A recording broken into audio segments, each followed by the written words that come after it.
Welcome, artists, movement partners, and supporters. My name is Fabiana Rodriguez, and I am an artist and the president of the Center for Cultural Power. And I'm joining you today from Oakland, California. We are so happy you are here. Thank you for joining us and for your interest in tapping into your own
lot to gain and benefit from the ancestral and current land stewardships of our indigenous relationships.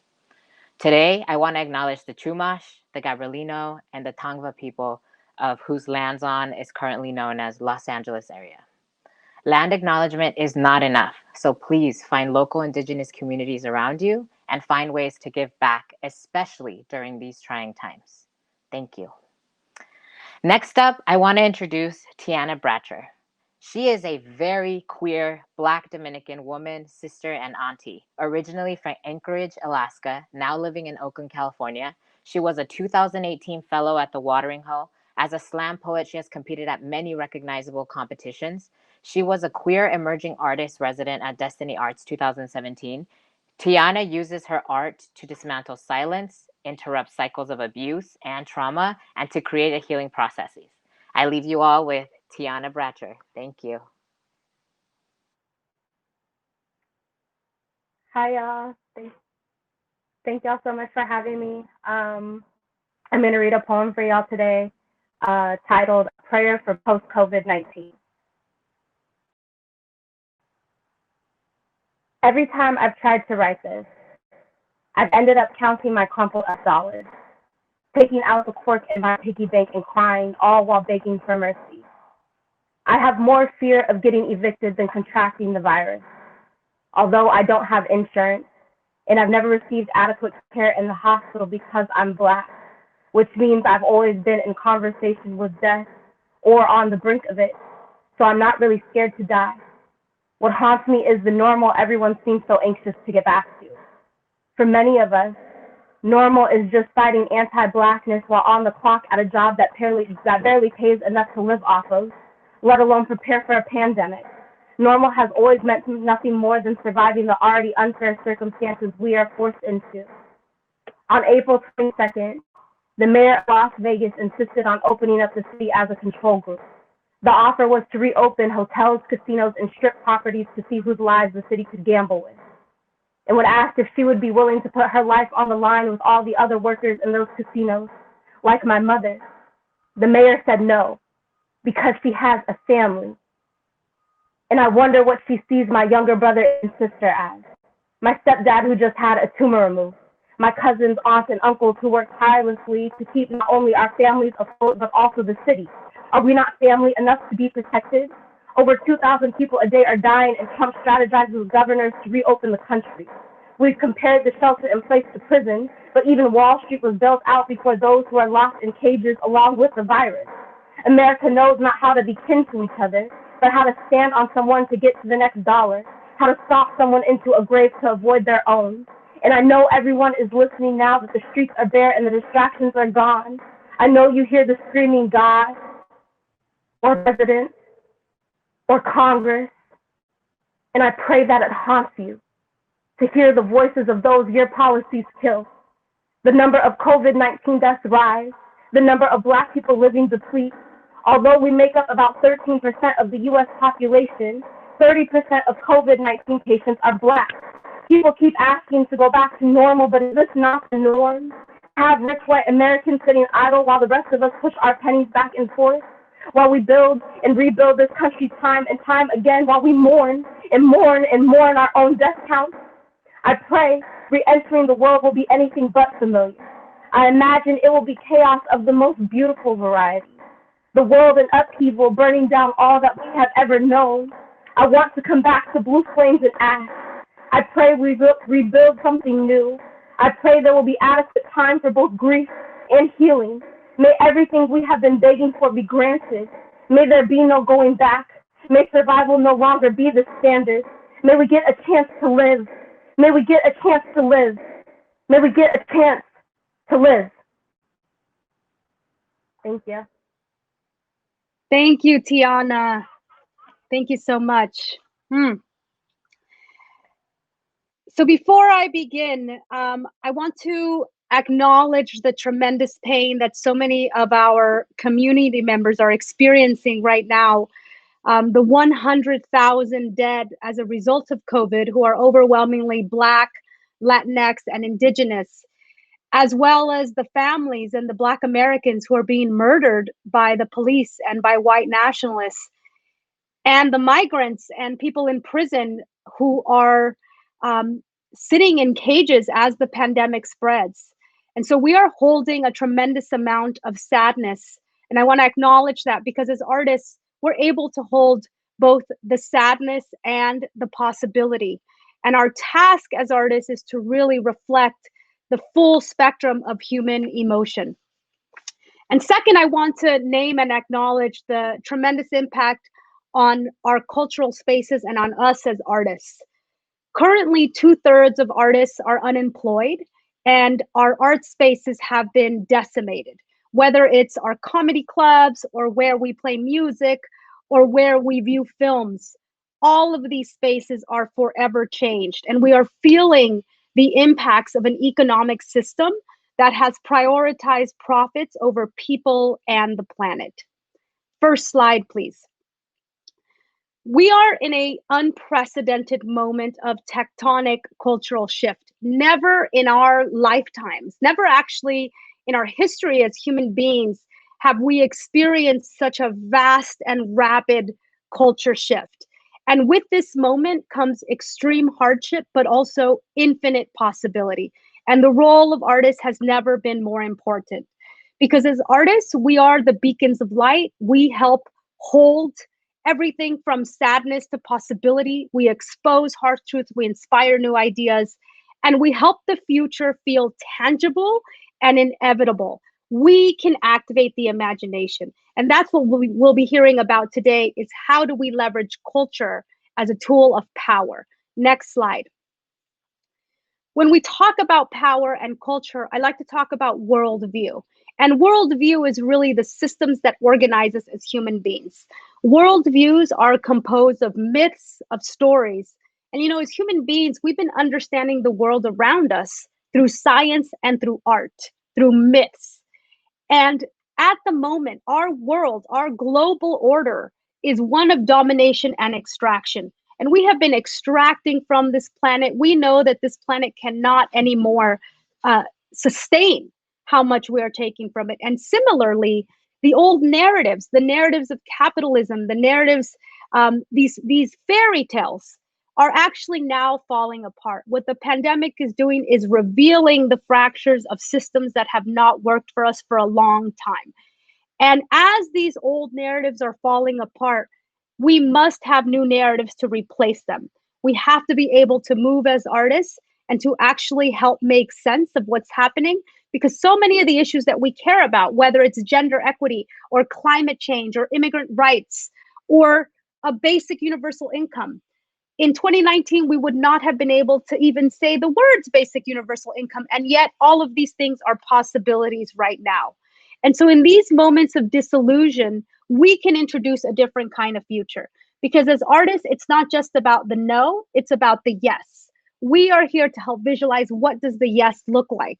What does a world that's just and inclusive and a world in which we live in harmony with nature, what does that look like?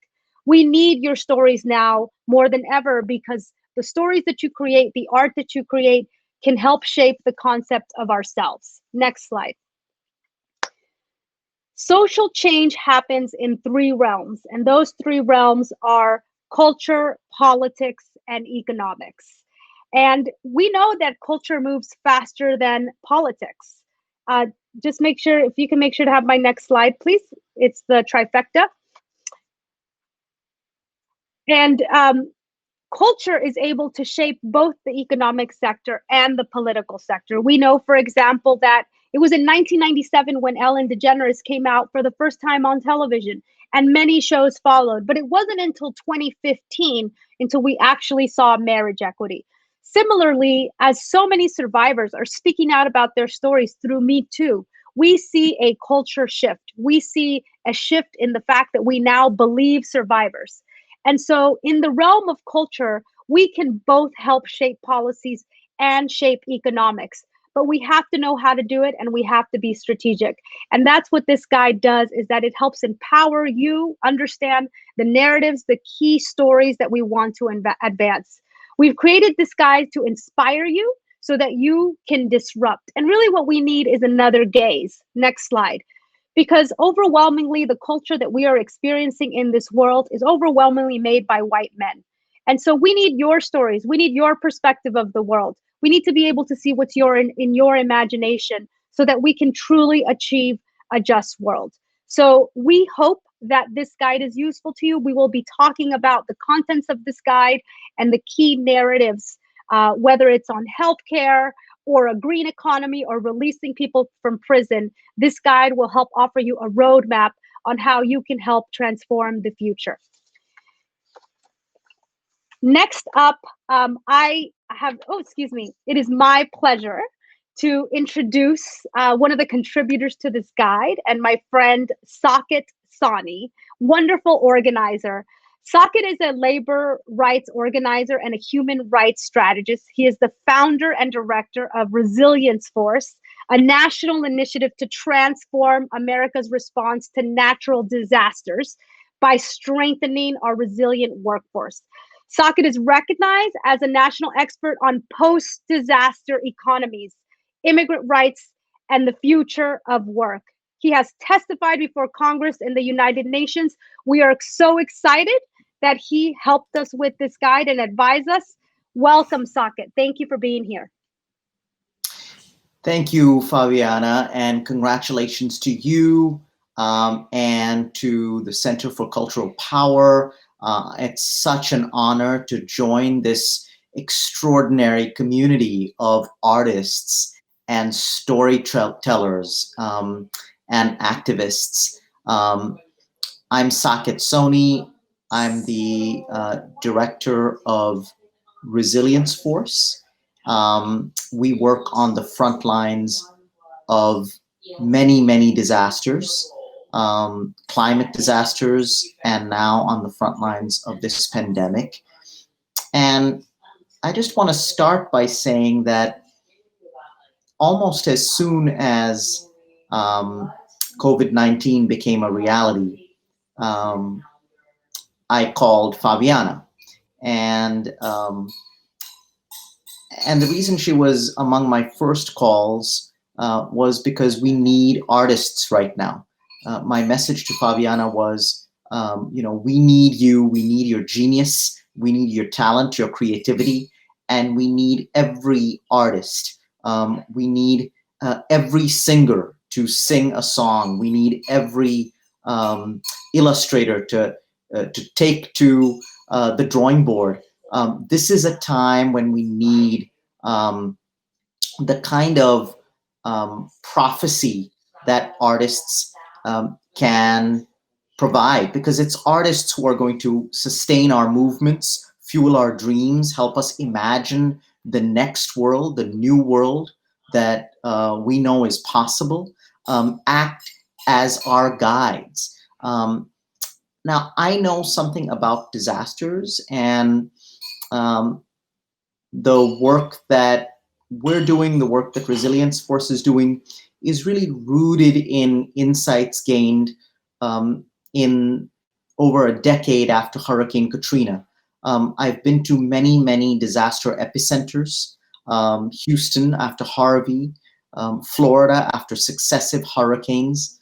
And there's always a refrain I hear, a story that echoes, which is that after the storm hits, after the hurricane comes down, after the typhoon, um, the electric grid fails and the lights go out and the residents come out and they're terrified. It's nightfall, but they look up and for the first time in years, they're able to see the stars.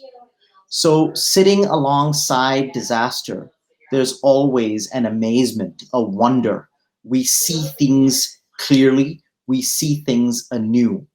Um, if you're sitting in LA right now, maybe you've noticed that the sky above is a clear blue for the first time in years.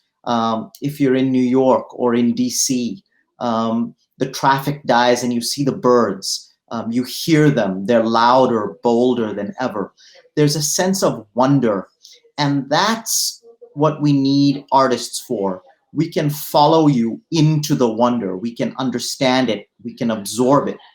Today, there's a new kind of awareness about the role of certain kinds of human beings that we've taken for granted in society. There's a wonder at our dependence on them, the role of essential workers, the role not just of healthcare workers, but also the role of janitors and grocery workers and farm workers. Um, we need artists to write about them, to sing about them, to build them up into the heroes of this moment so that the applause they're getting can change and translate into the systems that we need for them. Um, Immigrants in particular need artists right now, as do Native communities, as do Black communities, all of the communities that have been invisible before, but whose labor and whose work drives our ability to survive and thrive in this moment. We, along with the National Immigration Law Center, have started a campaign called Immigrants Are Essential to really reposition immigrants in our culture. Um, we're trying to tap into the essential worker identity, and we're trying to work with artists to really create a visual representation, a visual identity for the immigrants who are usually invisible in the world of work in America. We're trying to locate them visually and force in culture the recognition that they need in politics and in the economy. That's just one example of where we want to work with you. We want to work with artists of all kinds. So if you're interested, send me a direct message to the Resilience Force Instagram and tell us that you're interested. But wherever you are, write about workers, sing about workers, give us your talent so that we can make visible these people who were invisible. Fabiana is absolutely right. This is a time to construct a new worldview, to make the world we need, the world we have. And the pandemic, like other disasters, is not an opportunity. Disasters are fundamentally terrible things. They're catastrophes, they're tragedies. But if we follow them into that space of amazement, that space of wonder, then they can turn into openings. There's a world we're going to lose, just like there are people we're going to lose. We need to mourn them. Artists can help with that. There's also a new world to be built, and we need to get to work fighting for a just recovery, fighting for a world in which Black lives matter, in which migrants have dignity, in which migration is beautiful. And the pandemic, COVID-19, will not displace the other disasters we're dealing with. Climate change will still continue. There will still be wildfires and hurricanes. But the culture we set now, the rules we set now, we will follow for a long time. And artists can set these rules. And the last thing I want to say is, just like every other worker, artists are essential. Artists are among the resilience workforce we have right now. It is a fault of our society that we do not recognize artists as laboring, as working. But I'm here, and all of our members are here with you as artists to make sure that your work is valued, dignified, and given its due in the new world that we all want to set out to create. So thank you, Fabiana, for convening us. Thank you all for your art and your genius and your labor. Let's make this world come true.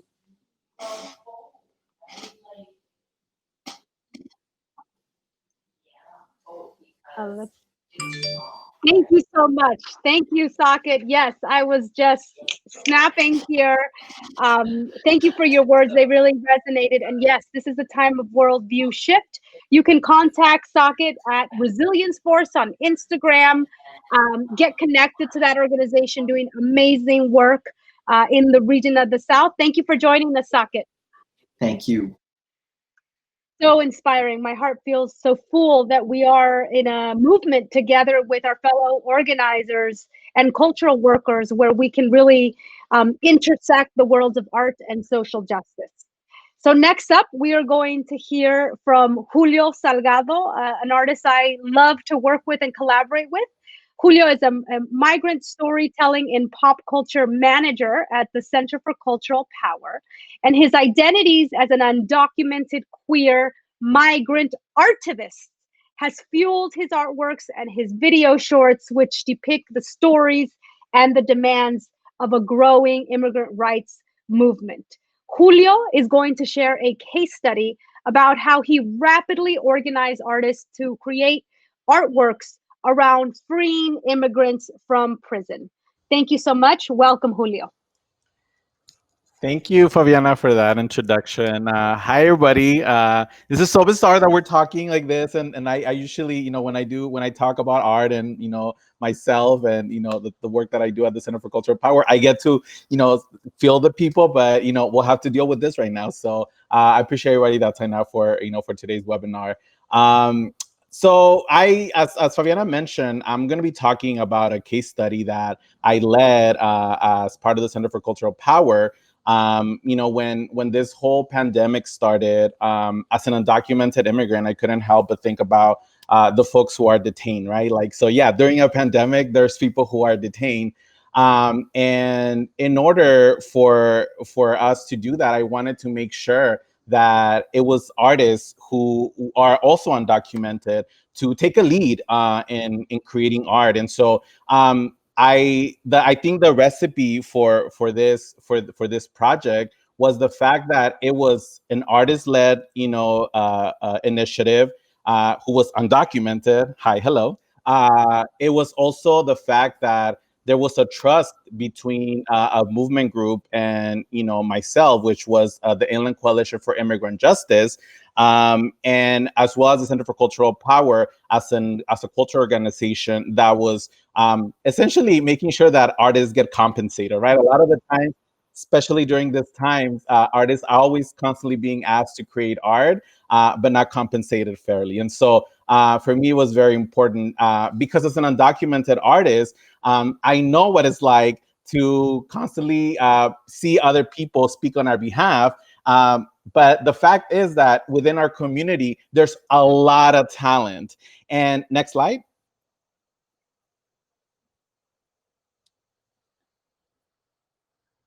Yes. This is awesome. So as part of, as I mentioned,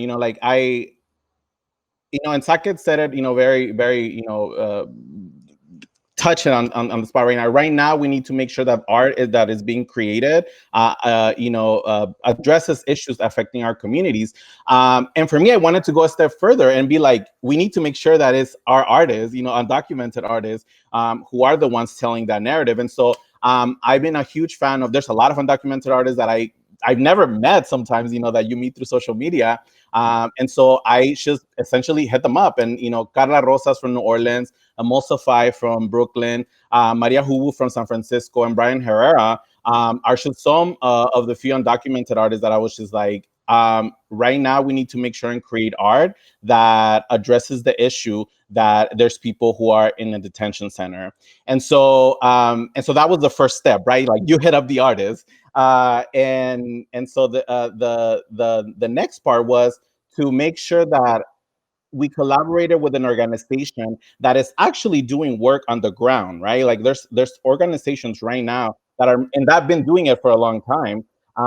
That how can we help? How can art be highlighted? How can we highlight the work that is being done on the ground? And so that's why the having the guidance of the Inland Coalition for Immigrant Justice was super key. Next slide. Because while the main issue here was to make sure that we freed the mob, we wanted to make sure that the artists had a guidance, right? And so this was the image that you see here is the image that I created. And the first thing that I wanted to call out was the fact that there's people making money out of people inside of detention centers during a pandemic.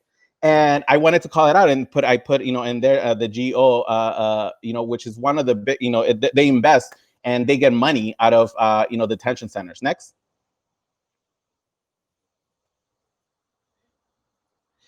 And the process really for one of the things that I always want to make sure that even though we give them a guidance, give artists, like this is the the idea right here. This sketch that was created by Maria Hubu from San Francisco was like, how can you communicate the idea that even though, and right, again, there's people in detention center, how can we make sure that people know that they still have to pay to talk to their families?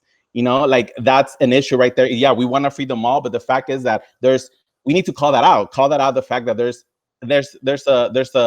there's a barrier for people to communicate with their families. And so this was one of the first sketches, and we give them feedback as an organization, but always allow them to lead with their creativity. Next.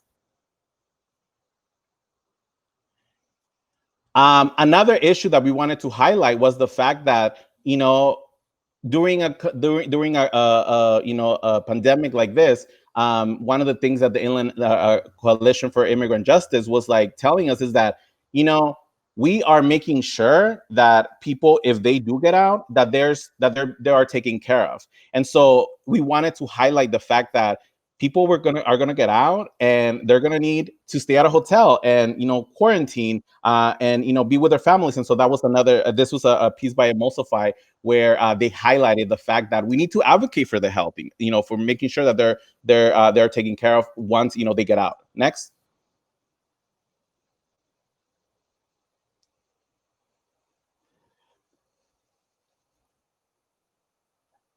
No problem. Yeah. So yeah, technical difficulties, live TV. So the next issue, as I mentioned, was the fact that a lot of us are quarantining right now, right? And so people who are detained will need to go to their families. And one of the things that the movement group was pushing for again was like, we need to make sure that people are housed. And so this image by Carla Rosas was touching on the fact that we need housing. We don't need jails. People do not need to be jail, especially if they're looking for survival. If they came here for survival, people don't come to a different country just to try it out. People move out of survival. And so, it's only humane that, they deserve housing. Next slide.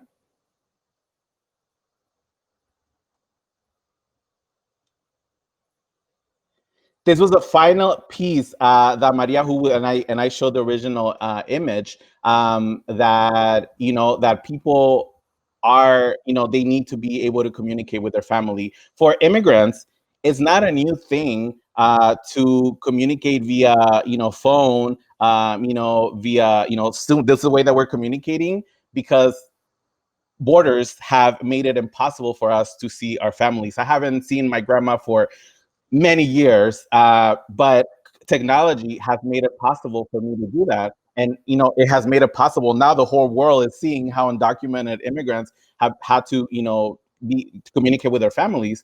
But in detention centers, they have to pay. And the cruelty behind that, it's just, I can't, describe it, but Maria did a really good job at, creating a piece that touched on that, on that issue. Next slide. And finally, this is the one image that I was just like, wow, the fact that, people, yeah, okay, you get, the government is gonna say you can get out of the detention center, but you have to pay. You have to pay to get out of detention. And I'm not talking about $100. I'm not talking about $300. I'm talking about $1,500 to $10,000, bonds that immigrants have to pay in order to get out of detention centers. And one of the things that I was so happy that, the Inland Coalition for Immigrant Justice was able to do with these images is highlight the fact that they had a bond, a community bond, because at the end of the day, that's what we have each other, for support. And so they used a lot of these images so that people knew that we need money to get our community out, and we only have each other, as to have each other's back. So those were the 5 images that I created. I know I just said a lot of information, but if you want to have, talk more about this project, feel free to reach us out, and you can, hit me up on Instagram at Julio Salgado 83. And now I'm gonna introduce our next guest. Up next is Tara Dorabji, who's the Deputy Director of the Center for Cultural Power. Tara is going to talk about some of the narratives the Center for Cultural Power identified that can strengthen our movements and create the change that we want to see in the world. Tara, take it away. Thank you, Julio. And it's so just amazing to see you and your work. And I'm here with you. Even though we can't see the audience, we can see each other. And I'm always just inspired, not just by the beauty of your art, but the way that you bring other artists with you, and at the same time reach deep into the communities. And so just such an honor to continue to work and build with you, and so grateful to see that art and how you're able to create so quickly with so many artists and make real demands at this time when we really need to free them all, so wherever you are out there, audience, give a snap, pound your feet for Julio Salgado and just all that amazing work. So thank you, Julio. And I also really want to shout out right now, Janelle Tribitz. And this guide would not exist without the lead author, Janelle. And I'll remember, I think it was right as we were going into sheltering in place, I think it was 8 a.m. on a Monday or something. And Janelle called me and was just like, Tara, I can't sleep. Like, it's all in my head. We need these narratives. We need them now. We need the artists, and we have to activate them. And in that moment, this guide was born. And it just builds on the legacy and wisdom of so many folks doing this work right now, and so many artists who, in the moment that COVID happened, just began to create, right? And it also builds on the legacy of our ancestors and movements that have come before us. And I'm gonna go through sort of the heart of the guide, which is the narratives we need section. And it really lays out the architecture for stories, the stories that can move us and move people from places of fear and isolation to places where they feel connected, and places where they feel inspired. And when folks feel connected and inspired, it opens them up to shift worldview. And right now we're in a place where so much of our worldview is dominated by extraction, a sense of power through domination. And we really have an opportunity together to create a world that's based on collaboration and really looks at our interdependence. And so this is a moment, artists out there, like all of you, hundreds of you who have tuned in to be with us from all different parts. This is our moment to create together, to create the collective narratives we need. And so we put together a list of core narratives. And the first one is we need narratives that show a just, sustainable, and joyful world is possible and necessary. And we need stories about the future. Like, what's the world that we want our children to live in? We need stories that really bring to life alternative systems. The second narrative is we have the solutions we need. Right now, universal health care, childcare, paid sick leave, we know what the answers are, they're here. And now is the moment to seize them and do them. And we need stories of success, communities on the ground that are working with their local governments, with local institutions to realize new possibilities and really distribute resources in equitable ways that serve the common good. The third narrative is we get through this together. And that really builds on messaging from a framework by ASO Communications. And we need stories of mutual aid, resilience. We need stories of intergenerational community caregiving. The fourth narrative on the next slide, we are only as safe as those members of our community that are most vulnerable, right? That are most at risk. And shout out to the Opportunity Agenda for surfacing this narrative. And, you know, the pandemic continues to expose the inequities of race, of gender, of class. And Black Americans, Latinx folks, Natives are dying right now from COVID at staggering rates. And it's a somber moment that we're coming together where there's more than 100,000 Americans that have died. And when we see and look at the data, it's women who are out there overwhelmingly that are the frontline workers and essential workers. And still it's women of color who are getting hit the hardest economically. So we need stories of these women.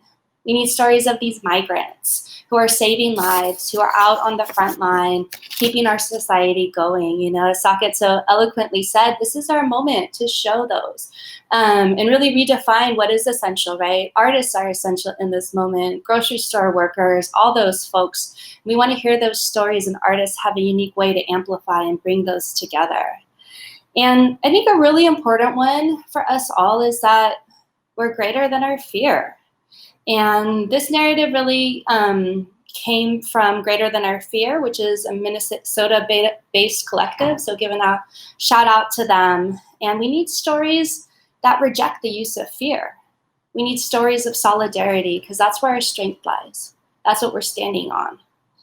And the sixth narrative, we need narratives that show that voting should be safe and easy for everyone, right? Building off of what Michelle Obama is calling her new project. And, you know, I think that we're seeing how important it is, right? When Twitter had to apply a fact check to what Trump is tweeting about mail-in voting, right? And so more than ever, we need stories that talk about the success of states where there's early voting, same-day registration, and vote by mail. It's not an either or, it's all of these things so that we can really have safe and healthy voting. And we need stories that link the legacies of resistance and the histories, you know, that people really were inspired by to gain the right to vote, to protect their vote, and connect it to this moment right now. And, you know, when we look at all these narratives, what we're doing is building on the work of artists, right? Folks are doing this in their community, but we're creating a collective framework based on our values of collaboration, equity, and connections. And, you know, with your story and art, like artists, we have an opportunity to build the world and really shift how people see themselves and perceive themselves. And I think in Julio's work, we saw it so strong in the way that he could take the big message, you know, like we're going to get through this together, and add really actionable demands to the moment of like, okay, if we're going to release folks, then they shouldn't have to be paying anything to get out of detention. And so as artists, like, I mean, you're sort of alchemists. We're alchemists in a way, right? Because we can talk at this intersectional way through our values, but at the same time, we can make really specific demands in a moment so that our art not only captures the heart, but can compel action. And it's just like an incredible superpower that artists have right now. And so in the guide, we put together a list of sort of movement demands. And right now, things are changing so fast that the demands change really quickly too. So our idea was really like, hey, what's bubbling up right now? Who are the groups looking at this? And how can we continue to work together cross-sector, cross-issue to have real wins, but also move towards our collective values at the same time. So in this, we're really building off the People's Bailout. And so we included their first 5 principles and then added a bit to them. So shout out to the People's Bailout for putting together this incredible platform. And the first principle is health is the top priority for all people with no exceptions. And so yes, we need testing, we need it free, it needs to be for all people, undocumented, with or without health insurance, it needs to be free, and we need universal health care.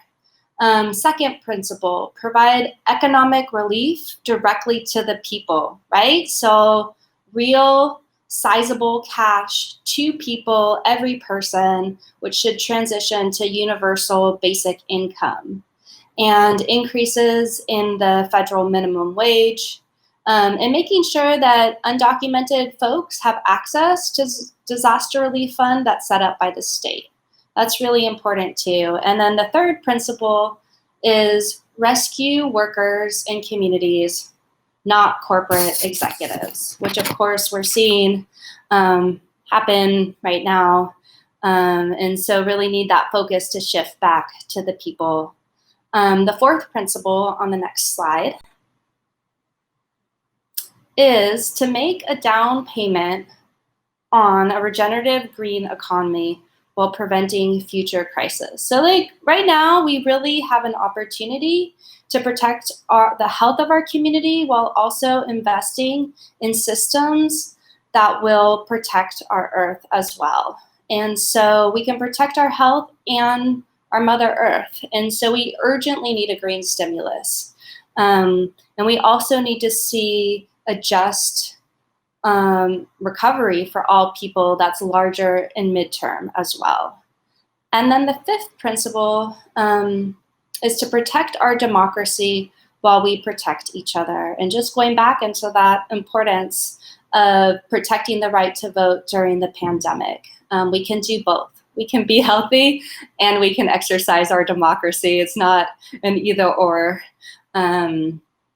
And, you know, just shouting out the People's Bailout for those 5 principles that we included in the guide. And then we added these to them as well. The 6th principle to ensure the safety of all people in detention centers, jails, and prisons by releasing them. It's time to free them all.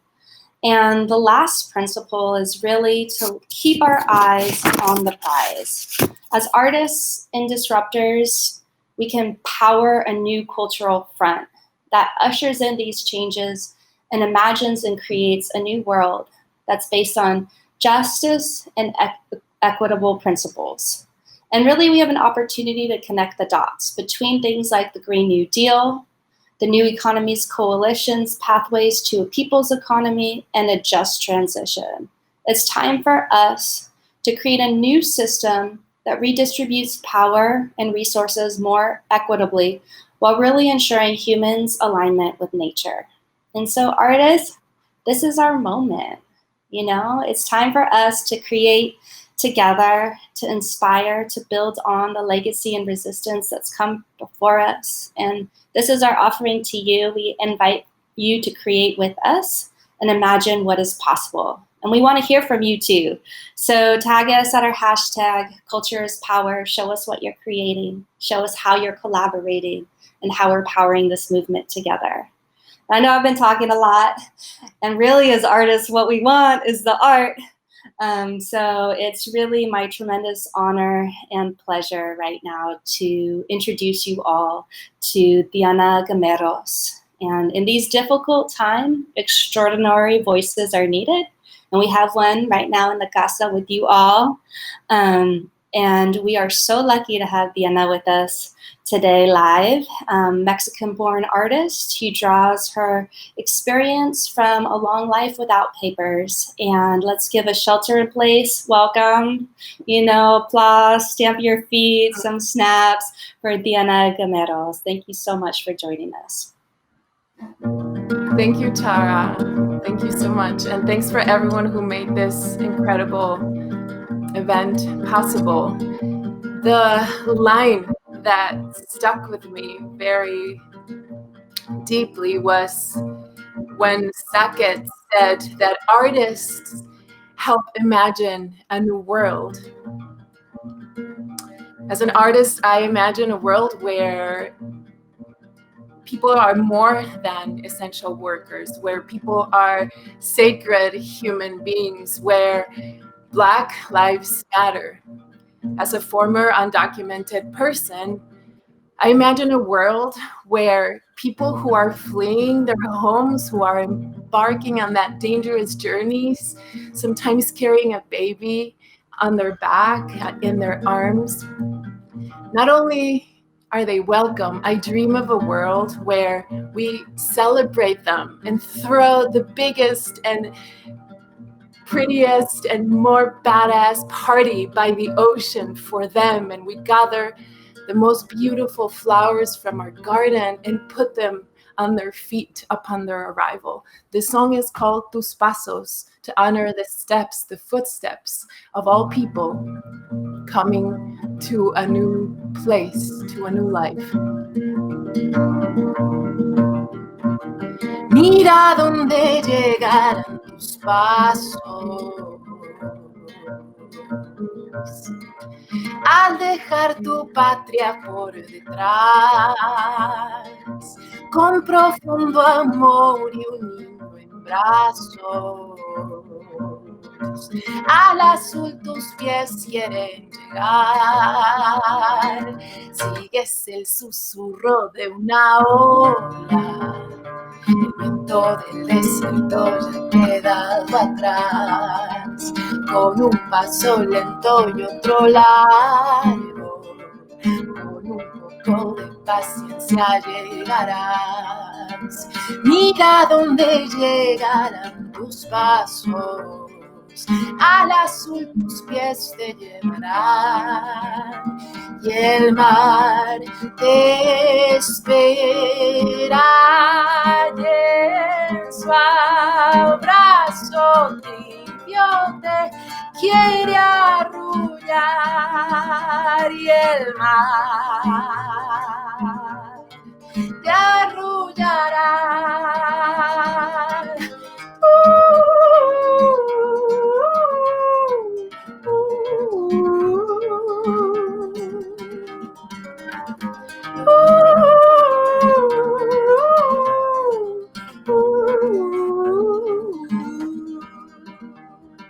Mira dónde llegarán tus pasos,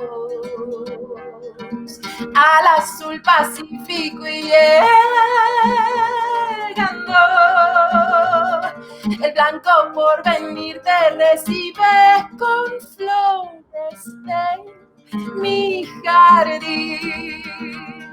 El blanco porvenir te recibe con flores de mi jardín. El blanco porvenir te recibe con flores de mi jardín.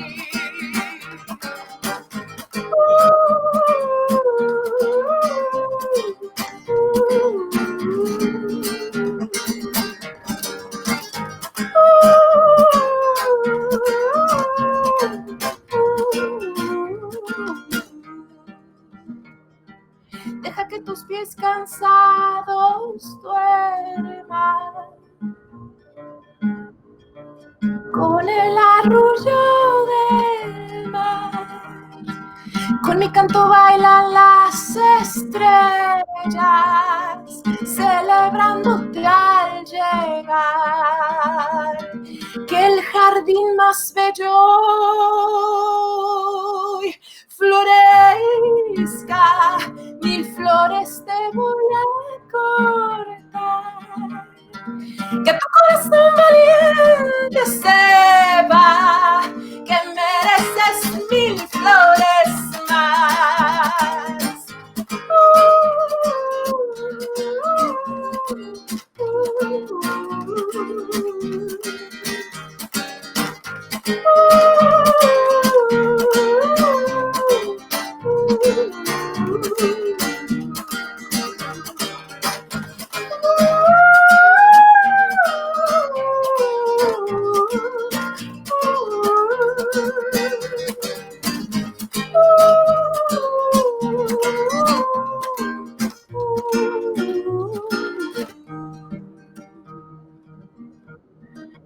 Mira dónde llegaron tus pasos.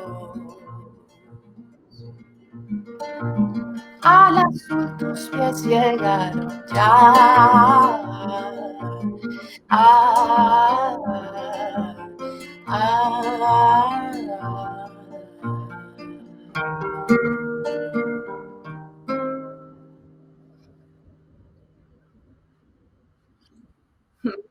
Oh, bravo, bravo.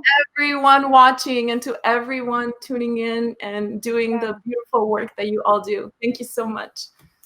Gracias, Diana. Gracias. Thank you so much. Actually, next Wednesday, we are partnering with KQED to support in the release of a documentary about Diana's story. And that documentary is called Dear Homeland. You can follow us on social media and get more information about that release. That is next Wednesday. Thank you again, Diana. And to all our amazing participants in our webinar, please go ahead and submit your questions. You can follow the conversation by using the hashtag #CultureIsPower. Next up, let's turn the volume and hear some comedy. I'm very excited to introduce my friend Jenny Yang, a former label organizer turned stand-up comedian, writer, and actor. She is the co-host of Freeform's television flagship talk show podcast, A Little Forward, a writer for season 8 of Fox's hit sitcom Last Man Standing, and she's created digital videos totaling over 1 million views on Jenny Yang TV, BuzzFeed, Comedy Central, Fusion, and Funny or Die. If you don't follow Jenny, totally follow Jenny. Very excited to have her join us today. Welcome, Jenny.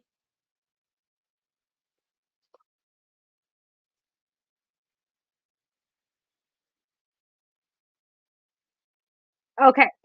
So while we work out our technical issues. Hi. Oh, we're good. Hello? Yes. Yes. Hi, everyone. Fabiana, thank you so much for having me. And Diana, that was so beautiful. I could feel your energy through the screen. The music was so wonderful. And Fabiana, I have to correct you before I go into my set. I mean, you know, it's not just 1 million views. Okay. You're right. 80 million. 80 million.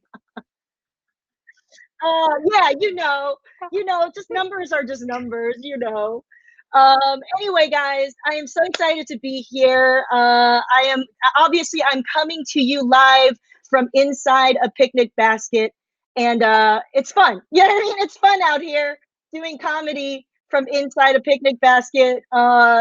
You don't want to see what's back there. You don't want to see what's back there. It's just stacks of just my broken dreams. So anyway, I just want to say I am so grateful for this space. I'm trying to be grateful every day. Let's be honest, okay? Because otherwise we'll just get sucked down. I'm grateful that I'm healthy, and honestly, the biggest tragedy that I'm experiencing in my life are these roots. You know what I'm saying? Blonde Asians, what's up? This is hair colorists are an essential worker, y'all. This is the tragedy that I'm experiencing, and so I'm grateful. That's the worst that's happening. We're not getting this blonde back. You know what I mean? Yeah. So I'm trying to figure out ways to cope. I don't know about you. I know you're artists. It's all about being creative. I made a video about Andrew Yang when he said Asian Americans need to try to be more American in order to fight anti-Asian racism. Also, not gonna brag, but totally gonna brag, I'm out here creating new coffee drinks. Okay, so to manage my anxiety, I decided I would start a perfect pandemic drink, and that is, check this out, 4 shots of decaf espresso with oat milk over ice. I call it the Depresso. It's perfect. It's perfect. Make yourself a Depresso today. So yeah, we're out here managing anxiety. And just to wrap things up, I just want to let you know, political Asians, we are out here sometimes, especially the East Asians. I know my face represents about 1/10 of the world. Don't worry about it, numbers. But yeah, political Asians, we're out here. We're out here, you know, talking shit about white people. We're out here, you know, trying to support Black lives. Some people don't think we exist. You know, I'll admit, like a lot of people, I got politicized in college, and I went to Swarthmore College. It's a small liberal arts college, very elite, outside of Philadelphia, and it was a culture shock, and that's what really, you know, made me radicalized. You know what I'm saying? I was learning whiteness as a second language there, and honestly, J. Crew, what is that? You know what I mean? What is J. Crew anyway? LL Bean, they have a lifetime guarantee for refunds. Chinese people, let's not get into that. You know what I mean? Like, we would just take over. So, anyways, so yeah, in college, I was politicized. This is how intense I was. I don't know about you. If you're politicized in college, I was like born again activist. Okay, this is how hardcore I was. Junior year, 1 out of 3 students at Swarthmore College did study abroad. Now, I didn't do it. You know, I didn't have the money for it. It's expensive. Like, you know, my mom is a garment worker. What are we doing? So I show up to campus. Now, fall semester, junior year, everyone's like, oh my God, Jenny, what are you doing here? Why aren't you studying abroad? Expanding your horizons, learning about new cultures. I was like, bitch, I am abroad. I was born in Taiwan. I came to this country when I was 5 years old. I'm still trying to figure this shit out every day. Okay, we store our pots and pans in the oven. We don't use the dishwasher. How does a Capri Sun work?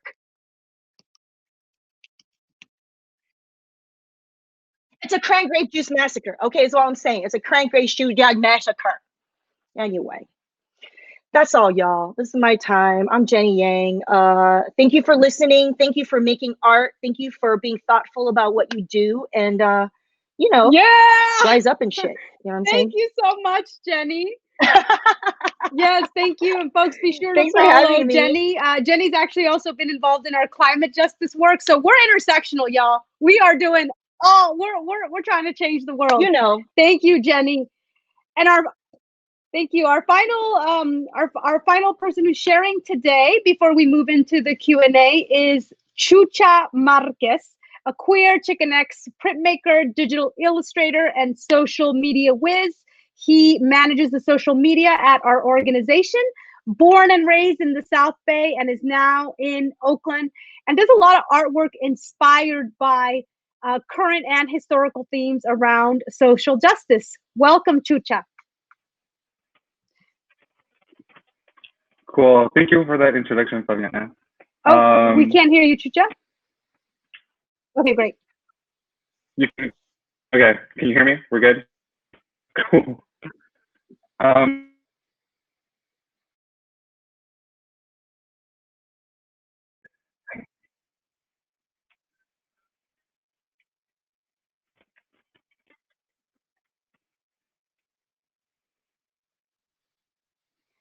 Great. Sorry about that. While we are trying to figure out our final technical issues, we want to invite folks to create with us as you're using the guide and getting familiar with it. We want to hear your feedback as well. What resonates with you? What works for you? If you are making art, we want to see it. And we want to just hear about you know, how the guide is working out for you so that we can share with our partners and with our artists network. So we're going to try again. Welcome, Chucha Marquez. Sorry about that. Again, my name is Chucha Marquez. I'm the social media manager at the Center for Cultural Power. At the center, we know that so much of what used to be in person is now going digital. And with that, artists, movement groups, and activists have had to adjust and innovate to adapt. We want to see your work. And if any opportunities arise, we want to share your work on our social media platforms and with other organizations and funders. There are a few ways to do that. And all of the following tips are also written in the artist guide. So if you need to refer back to the artist guide after this to have that information, please do. The best way to reach us is to email me directly at chucha@culturalpower.org. That is chucha, CHUCHA, @culturalpower.org. You can also message us or tag us on social media. Find us on Instagram and Twitter at Culture Strike and on Facebook at the Center for Cultural Power. You probably found us through social media anyway, so I'm assuming most of you are following us already. We'd like to use and keep our eye on the hashtag Culture is Power, so make sure to use that hashtag on related posts. And again, like I said before, you can find all of this information at the bottom of the artist guide itself. The guide is at bit.ly/COVID artist guide. It's all lowercase. And if you want to, there's a lot of amazing artwork in the guide itself. If you want to share any of the artwork, we ask that you please credit the artist. You can find a document that has their Instagram handles at bit.ly/COVID guide artist. And we'll be sharing a recording of this webinar later. You can find that link there. We do have some time for question and answer, so please stick around for that. And thank you again for joining us today and for doing the amazing work you all are doing. Thank you so much, Chucha. Great. So we will move into the Q&A section, and I can go ahead and get us started. Some of the questions here involve a reality we know very well, which is that often the labor of artists is not valued. We are asked to do a lot of things for free. Our movement spaces actually often ask us to do things for free, or they don't pay enough, and we recognize that that's an ongoing issue. We have a question here around as artists are getting asked for their time, their stories, yet these honorariums of $50 to $100 are simply not cutting it, or artists are asked for pro bono work. How can artists ensure that we are actually sustainably taking care of artists and that you get more financial support? That's a great question. So number one is we encourage a lot of artists to create a statement about the value of their work. When I get asked for free work, I say, I create a sort of criteria. So one is I only donate my services to organizations that I've collaborated with in the past and I have a record with. I also tell the organizations that it's tough and it's inappropriate actually to ask artists to work for free when people are getting paid. And so I ask the organization to look at their budget. I name a price often if you're going to license your artwork, meaning an organization might want to use it in their magazine or in a postcard or on their website. The rates for that range from $250 to $700. And so you have to think about what rate is right for you. There are some tools out there that can help you assess how much to charge. If you are an emerging artist, naturally you want to sort of practice more and see what people can afford. And if you're a more established artist, then your rate would be a bit on the higher side. But I think writing a statement in which you really talk about, how much time it took you to create this art, all the years you might have gone to art school or to theater school, and that your rate, which might be XYZ, is reflective of your experience. So just to have something ready to go, because I know that these requests come often, and usually I have a canned response in my Gmail, but naming this is an important first step. The second thing is that in our guide, we actually towards the end, we have a number of links that are resources for artists to apply to. And again, these links are changing all the time and every day. But we do have some information there of some places where artists can look for. There's some regional specific ones, and there's new ones happening all the time. And I would encourage you as artists to also advocate for yourself and for fellow cultural workers, right? And that is to talk about the value of your work and to really name that culture is essential. Next question, let's see. I don't feel like social justice circles actually care for the needs of working artists. It's hard to balance love for my community with the need to pay bills. How can artists take care of their essential needs? This is very similar to, wow, there's a lot of questions about lack of compensation. We recognize that this is an ongoing problem. In fact, this is one of the reasons why our organization was started, so that we could help coach artists, especially those involved in social justice, to know how to value their work and also how to collaborate, right? Because not only is it about getting paid, but it's also about creating good systems of collaboration so that you can get more work in the future. We also train and work with social justice organizations to show them how to value artists. If you are in the Zoom, we will be sending out some follow-up links. We can share a guide with you all. It's called Making Waves. And that's something that you can share with your potential clients or with social justice organizations you work with. If you are joining us as an organizer, it's something you can review. But it really talks about the important need to value the labor of artists and to compensate.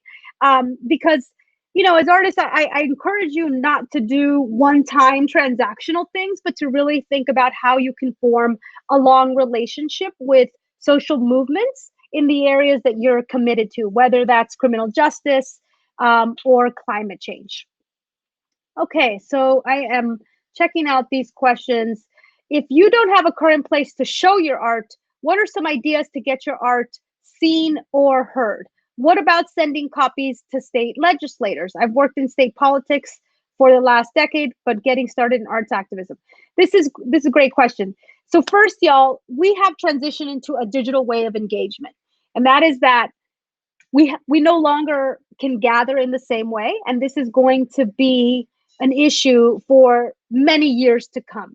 We are actually in the process of reinventing how we do art, right? And so it's very important that you have your digital strategy down as an artist. And that means really looking at your social media. Do you have a good bio, right? Do you have content that reflects who you are, your story, what you're interested in, right? Being an artist is not just about creating, but it's about also making the time to have a good communication strategy for yourself. And so if you are just getting started and you want a place to show your art, the amount of people that are going to look at your art on this little thing is in the thousands, in the hundreds, thousands, maybe even millions. If somebody looks at your art in a gallery, you might get 100, 200 people. The amount of people looking at your art in digital exceeds that. And so I think we have to move away from this idea that the only spaces to show might be galleries or museum, because actually most people are going to engage with you through digital means. And so think about, how are you showing your art? Are you taking good photographs of your art? Are you talking about what inspires you? What compels you? There's many links. There's many different programs in California. If you're an artist in California, you can visit the Center for Cultural Innovation. They have a number of workshops on marketing and how to really profile yourself. You can also check out Creative Capital. They have also a number of workshops on everything from how to write a bio to how to have a communications plan. Great. So we're going to keep going through the questions. It feels like the far right is dominating the narrative right now around this crisis. What are some ways we can tell our stories in compelling ways to get attention that keep us safe? So yes, we right now we are in a cultural battle, because even if the right wants to frame things in a certain way, the reality is that most people in this country and in the world, most working people are extremely disillusioned with our systems. And also just, think about the reality. Imagine, the working parents who are at home with their kids, people who are taking care of their elderly, people who have lost family. Like, we don't just go back. There's no going back. People are transformed forever. And as artists, we can tap into that energy because people are literally going not just through a mental transformation, but a cultural transformation and an embodied one as well. And so as you're creating tools, think about how to create tools in a way that taps into joy and belonging. This is why the narrative of joy is so important, and it's our number one narrative, is that joy is a stronger feeling than struggle or fighting.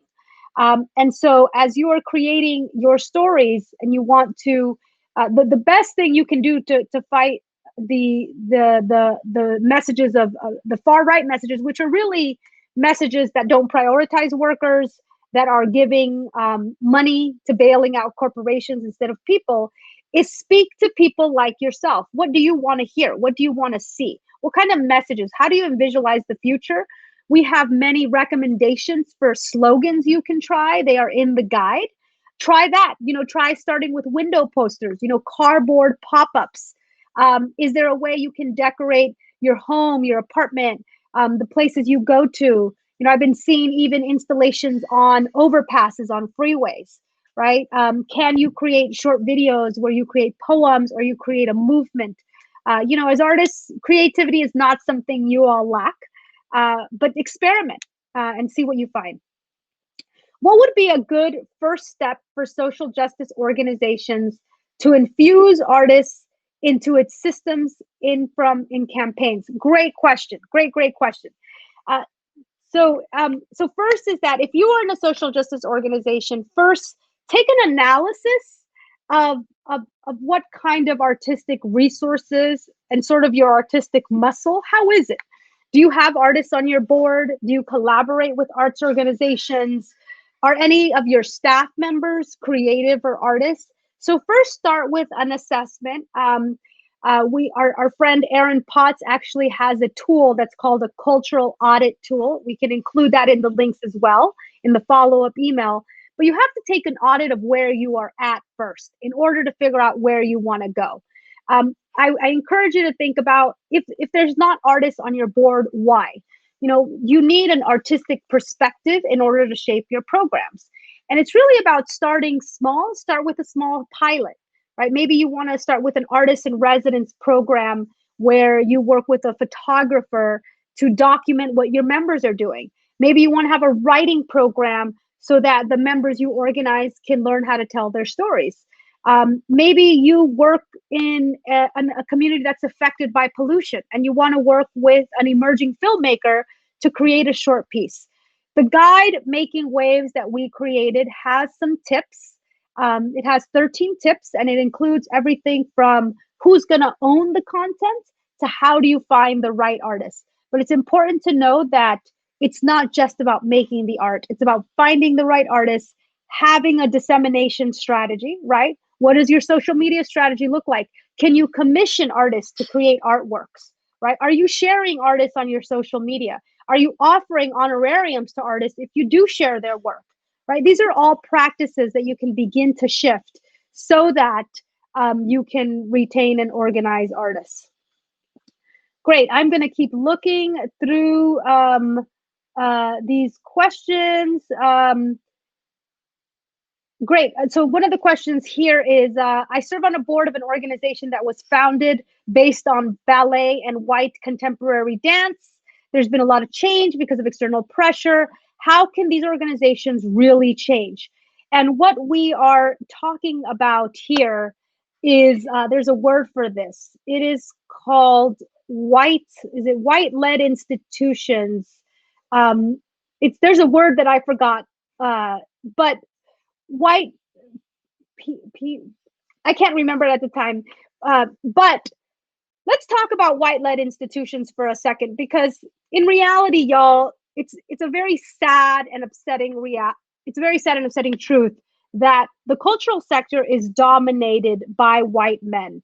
Hollywood, 96% of film directors are men. Visual arts, 85% of the work you see in museums is by men. It's the same in publishing, dance, performance.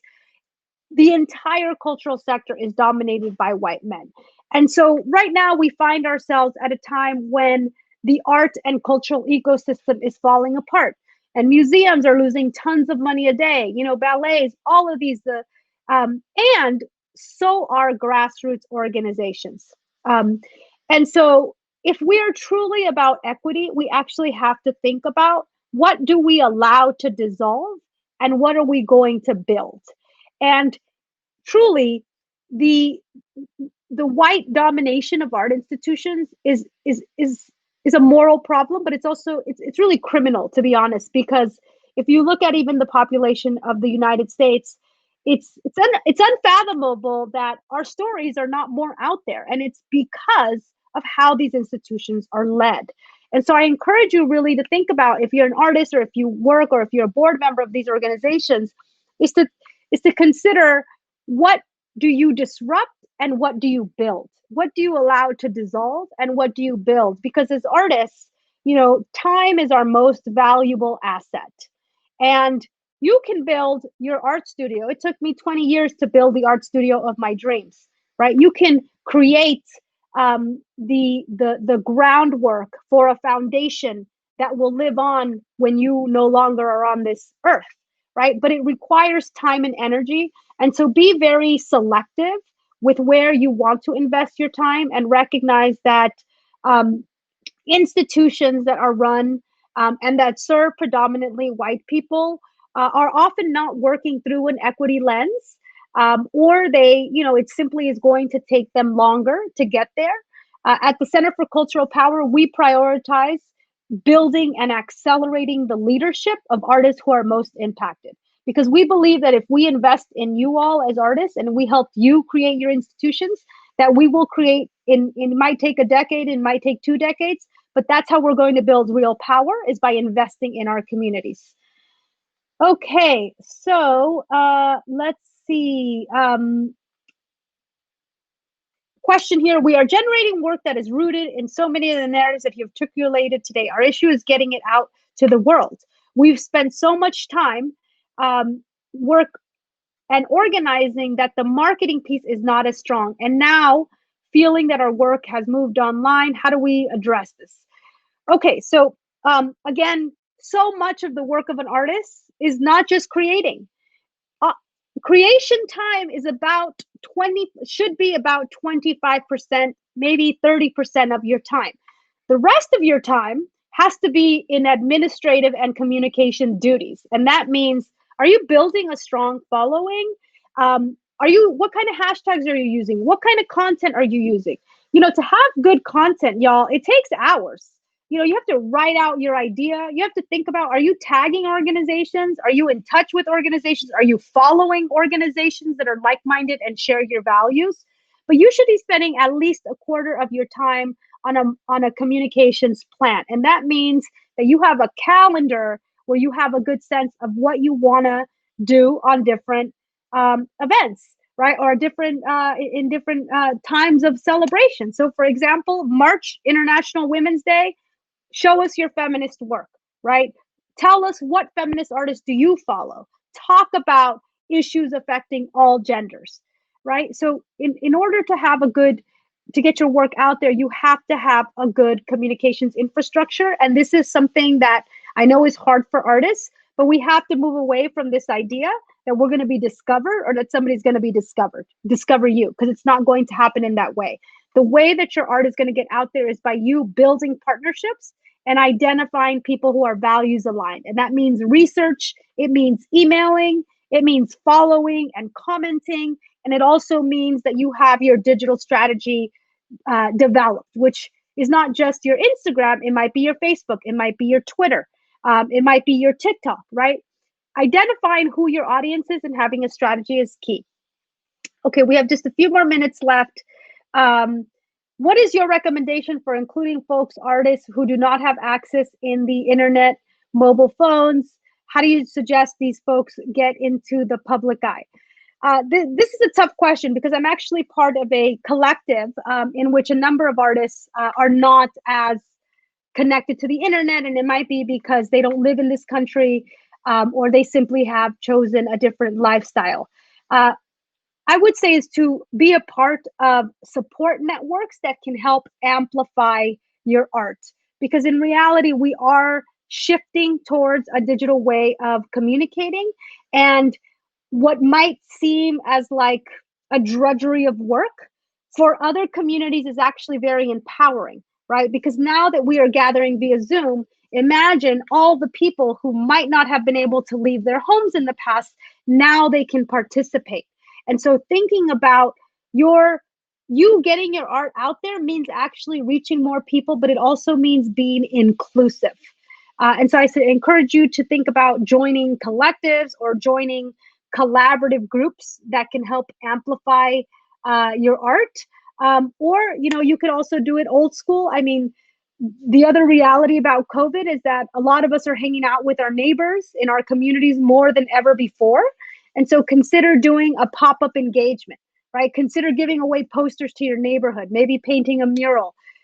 Get creative. Remember that the art is something that is very attractive for people to engage with. And you can do it through food, through painting, through a hands-on art project. Just be sure to be safe and keep social distancing. Let's see. Are there organizations or groups of individuals that do the communications marketing pieces for artists? Not that I know of, unless you want to pay a lot of money. My best recommendation, our best recommendation, is that you reach out to our partners who have excellent workshops. Again, that is Creative Capital. You can find them online. Go to their training section. The Center for Cultural Innovation not only is offering grants right now for artists in the Bay Area and artists in California, but they also have excellent workshops on how to develop your communication strategy. Okay, so I think that I believe these are all the questions that we are able to get to. 1 minute. Great, folks. So we are going to take this opportunity to thank you for joining us. This is our real first big webinar, so we want to hear your feedback. We really want to hear how this guide works for you. Please get in touch with us. Send us your art. I mean, we can help amplify your art. This is why we want you to use the hashtag, right? Because we can get your art out there. And we are connected to many social movements. So use our tag. In the guide, there's also a lot of links to many different movements and to their work. So if you just take some time to click on those links, follow those organizations online. Our earlier speaker, Saket Sani, already said they're looking for artists to depict workers. You can get in touch with Saket at Resilience Force. But remember, artists, this is your moment. Stand in your power. Stand in your ability to completely reimagine our world. And we hope that this guide is useful to you. Thank you so much for joining us.